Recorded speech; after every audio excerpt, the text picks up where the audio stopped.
I am about to reveal a medical reality that feels completely backwards, a truth that might shock you but could ultimately save your life. I am Dr. Sarah Mitchell, and after 20 years as a specialist in cardiovascular health, I have witnessed a phenomenon that keeps me awake at night. I see patients walking into my clinic with bones that are as strong as steel, their density scans are perfect, and their spines are solid enough to carry them for another 30 years. However, when I look at their hearts and examine their arteries, I see something terrifying. I see rock, solid rock.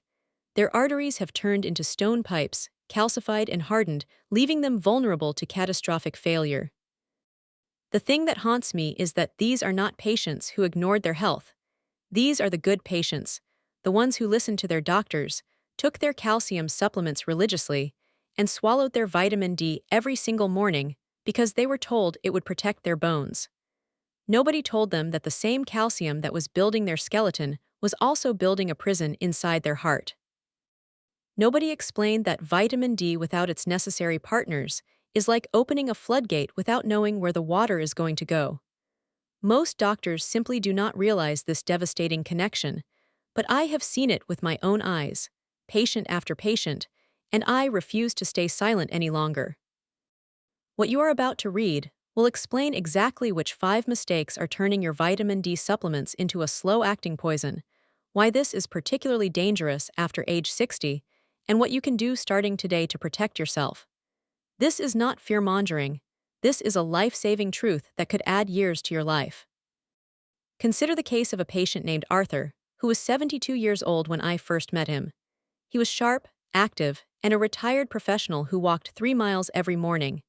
Every single day for 8 years, Arthur took his calcium and vitamin D supplements just as he was told, and it worked in one sense because his bone density was excellent. By standard measures, the supplements were doing exactly what they were supposed to do. However, Arthur started having symptoms like shortness of breath and chest pressure. When we performed an ultrasound of his heart, we saw that his aortic valve, the main gate that controls blood flow, had calcified into stone. The flexible leaflets meant to open and close like a door had become rigid. His heart was pumping against a valve that was stuck partially closed. Arthur was shocked because he had been doing everything right, yet he required open-heart surgery. I had to explain to him that vitamin D acts as a gatekeeper. Its primary job is to open the gates in your intestines to let calcium into your bloodstream. Vitamin D is incredibly efficient at this job. When you take it, calcium floods into your blood like a crowd of people rushing through an open gate. The problem arises because once that calcium is in your bloodstream, it is blind. Calcium does not have eyes or a map. It does not know where it is supposed to go. It is wandering around looking for a place to settle. Your body wants that calcium to go to your bones, which are like a parking garage with thousands of empty spaces. However, the calcium floating in your blood cannot see the garage, so it starts parking illegally. It parks in your arteries, your heart valves, and your kidneys. Over months and years, this illegal parking builds up layer after layer until your arteries become stiff pipes. This is exactly what happened to Arthur, because nobody told him about the traffic cop, known as vitamin K2. This leads us to the first, and perhaps most critical mistake people make. Imagine your bloodstream is a busy city street, and calcium is the traffic. Without direction, cars park everywhere, blocking fire lanes and creating chaos. Vitamin K2 is the traffic cop standing in the middle of the intersection with a whistle and authority. Its specific and only job is to direct calcium. When K2 is present, it activates proteins like osteocalcin, which grabs calcium and escorts it to the bone garage. Simultaneously, it activates a protein called matrix GLA protein, which works in your arteries to prevent calcium from parking there.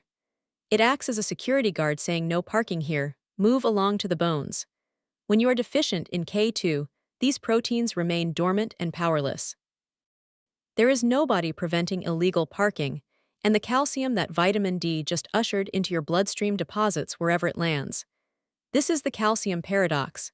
You take supplements to strengthen your bones, but without K2, you are actually weakening your heart. Studies have shown that people with the highest intake of K2 had a 52% lower risk of severe arterial calcification.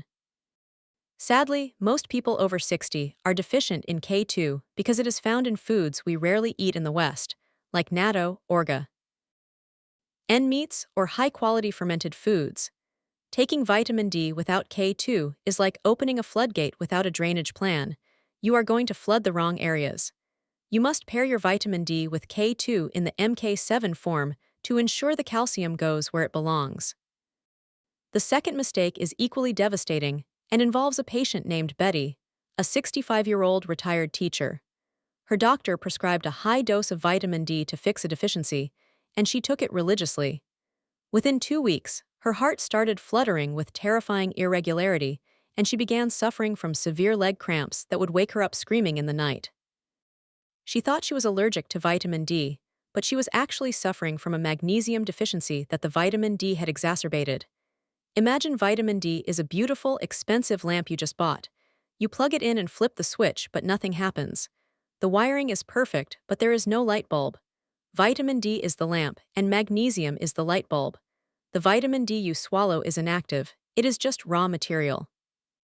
To become the active hormone that protects your body, it must undergo conversion processes in the liver and kidneys. Every single step of that conversion requires enzymes, and those enzymes run on magnesium. When Betty started taking high doses of vitamin D, her body tried to convert it all, causing her enzymes to work overtime and burn through her magnesium stores. She was already borderline deficient, as many people are, and this pushed her into the danger zone. Magnesium is critical for heart rhythm and muscle relaxation. When levels drop, the heart misfires and muscles lock up in cramps. Betty did not need to stop the vitamin D, she needed to add the light bulb.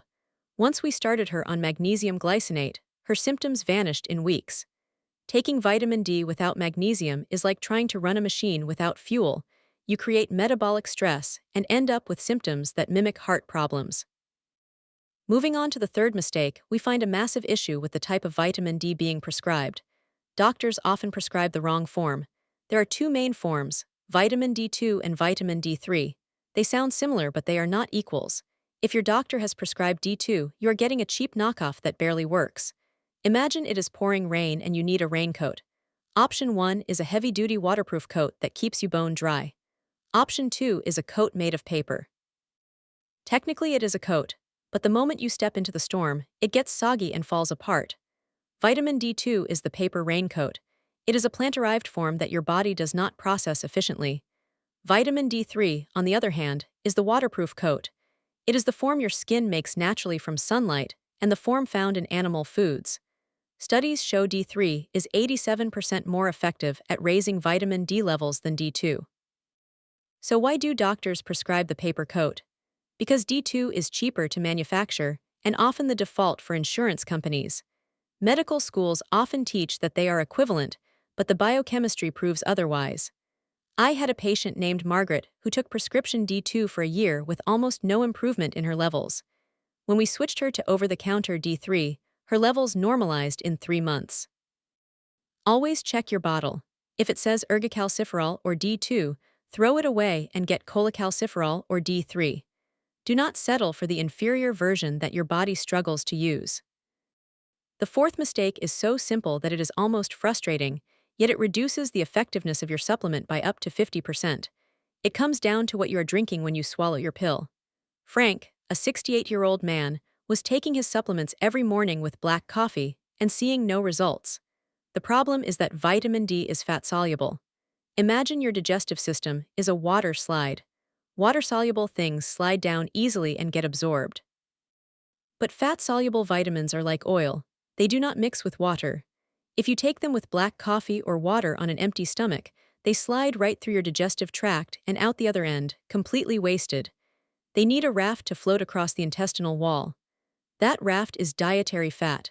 When you eat fat, your body creates little vehicles called micelles that transport these vitamins into your bloodstream.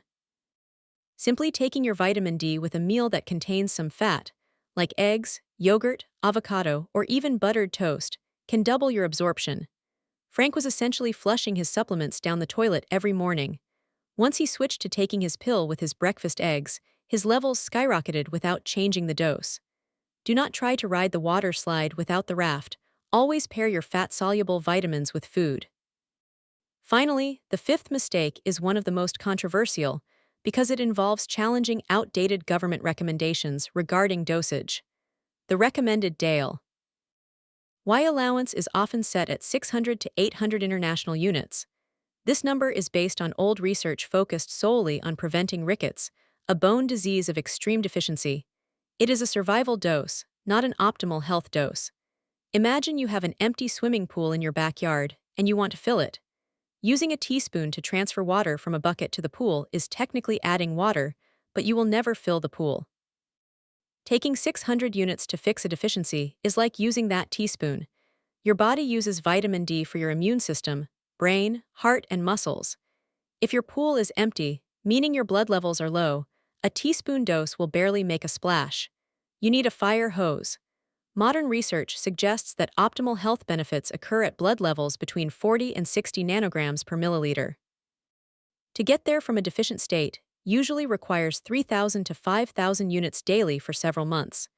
Doctors are often afraid to prescribe this because they adhere to the old guidelines, leaving patients perpetually low. I treated a woman named Helen who stayed deficient for a year on 1,000 units.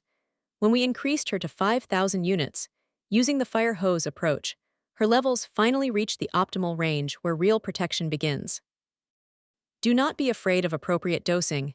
Get your blood tested, know your number, and take enough to actually fill the pool. These 5 mistakes are why so many people take vitamin D religiously yet never experience the true health benefits, or worse, develop new problems. They are not absorbing it, they are not converting it, they are not directing the calcium properly, and they are not taking enough. It is a medical tragedy of good intentions yielding poor results because the details were missing. Go to your cabinet today. Check if you have D3, not D2. Ensure you have the partners, vitamin K2 and magnesium. Take your supplement with food, not just coffee. And make sure you are taking a dose that actually moves the needle. Vitamin D is the quarterback of your health team, but you cannot send a quarterback onto the field alone and expect him to win the game without his blockers and receivers. Fix these mistakes, and you transform a simple supplement into a powerful tool that protects your bones and your heart for years to come.